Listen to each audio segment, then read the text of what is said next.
आज के case studies के इस लेक्चर में होगी अगर पत्नी ने ये आरोप लगाए हैं जो मैं आपको बताने वाला हूं, अगर इन 7 में से कोई भी एक आरोप भी आपके ऊपर लगाया है और पत्नी के पास में इसे साबित करने के लिए सबूत नहीं है, तो फिर समझ लीजिए आपकी लॉटरी लग गई, क्योंकि पत्नी केस जीत नहीं सकती और आपके पास में ग्राउंड हो जाएगा ऐसी पत्नी से डाइवोर्स लेने का और बिना किसी कारण अलग रहने का, कि पत्नी बिना किसी कारण के अलग रह रही है, इस कारण से मुझे डिवोर्स भी दिया जाए और साथ में ऐसी पत्नी को मेंटेनेंस के नाम पर, एलुमनी के नाम पर एक पैसा ना दिया जाए, साथ में कंपनसेशन और लिटिगेशन चार्ज भी ना दिया जाए।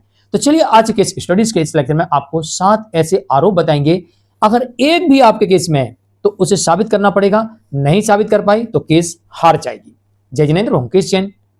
वीडियो को लाइक और शेयर कर दीजिए और इस तरह जजमेंट्स पाने के लिए दिए गए नंबर पर आप हमें संपर्क कर सकते हैं। पहला आरोप, पत्नी अगर यह आरोप लगाती है कि पति का किसी महिला के साथ अवैध संबंध है और जिसकी वजह से उसने मुझे मार पीट कर, धक्के मारकर घर से बाहर निकाल दिया है, तो यह आरोप पत्नी को 101% साबित करना पड़ेगा। बिना सबूत के ये आरोप नहीं चलेगा। अगर पत्नी साबित करने में सफल हुई तो पति हवालात पहुंचेगा और अगर पत्नी साबित करने में विफल हुई तो फिर पति ऐसी पत्नी से डिवोर्स भी लेगा और एक ग्राउंड भी बनता है कि पत्नी बिना किसी कारण के अलग रह रही है, इसलिए maintenance, alumni, compensation, litigation charge कुछ ना दिया जाए और पति को डिवोर्स दिया जाए।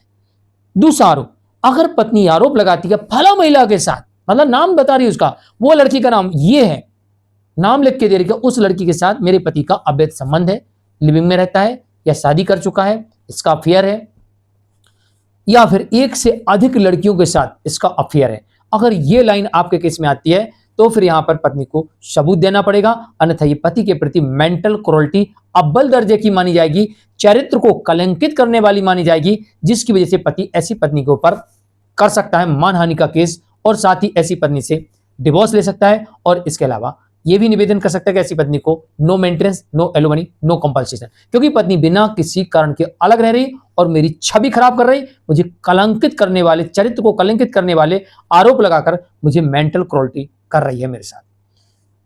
नंबर 3 आरोप, पत्नी कहती है जान से मारने की कोशिश की, तो कैसे की यह पत्नी को बताना पड़ेगा, कैसे की, कब की, कहां की, किसके साथ की, कहां, क्या सबूत, इसका सबूत देना पड़ेगा। जान से मारने की कोशिश ये साधारण आरोप नहीं है, कब कोशिश की, कहां की, आप कैसे बच गए, क्या प्रूफ है, किस आधार पे कह रही, किसने देखा, ये तो आपको सबूत मांगना पड़ेगा और सबूत नहीं दे पाए तो इसका मतलब है कि पत्नी जानबूझकर आपको बदनाम और मानसिक प्रताड़ना दे रही है।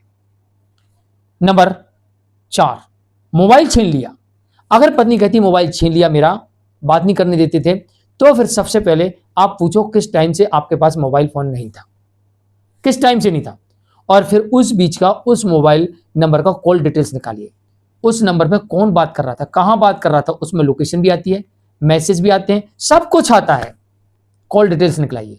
अगर पत्नी झूठ बोलती हुई पाई गई तो इसमें भी फंसेगी।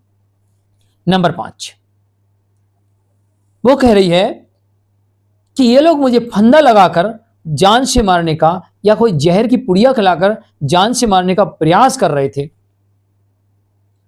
तो भाई तुमने कैसे समझा, कैसे देखा, क्या सबूत है, किस आधार पे कह रही हमने फंदा लगाया था, आपको बताना पड़ेगा ना, कहने से थोड़ी हो जाएगा। आप तो कल के दिन बोल दोगे कि भैया मेरे गर्दन पे तलवार रख दिया था, मेरे सामने तोप लगा दी थी, ऐसे बोलने से काम थोड़ी होगा। फंदा था, कोई वीडियो है, फोटो है, चिल्लाई होंगी, चीखी होंगी, किसी को बुला के लाई हुई, कोई पुड़िया है तो वो कहाँ है, पुलिस को क्यों नहीं बताया, जब आपकी जान संकट में थी, आपकी हत्या करने वाले थे, उस वक्त आपने पुलिस को क्यों नहीं बुलाया,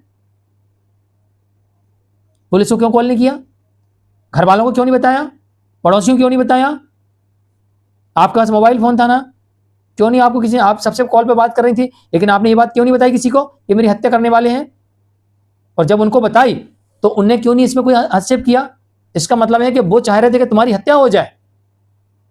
तो इस हत्या के केस में सहयोग करने वाले वो लोग भी हैं जो ये जान रहे थे कि हम उसकी हत्या कर रहे हैं और उसको बता रही थी तुम, फिर भी उन्होंने कुछ एक्शन नहीं लिया, तो इनको भी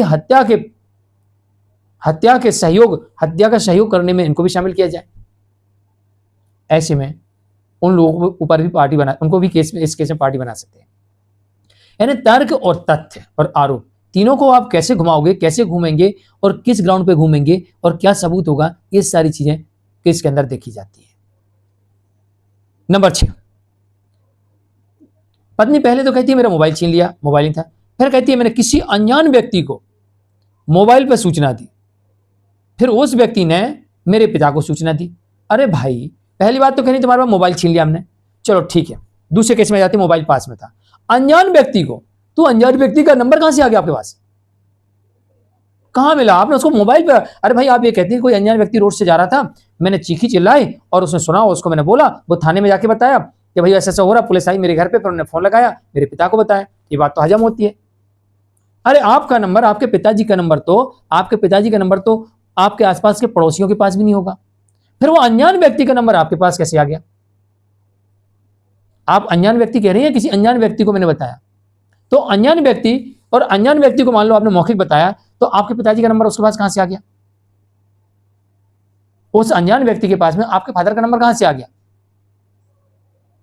कौन था वो अनजान व्यक्ति जो आपके घर की रेकी कर रहा था?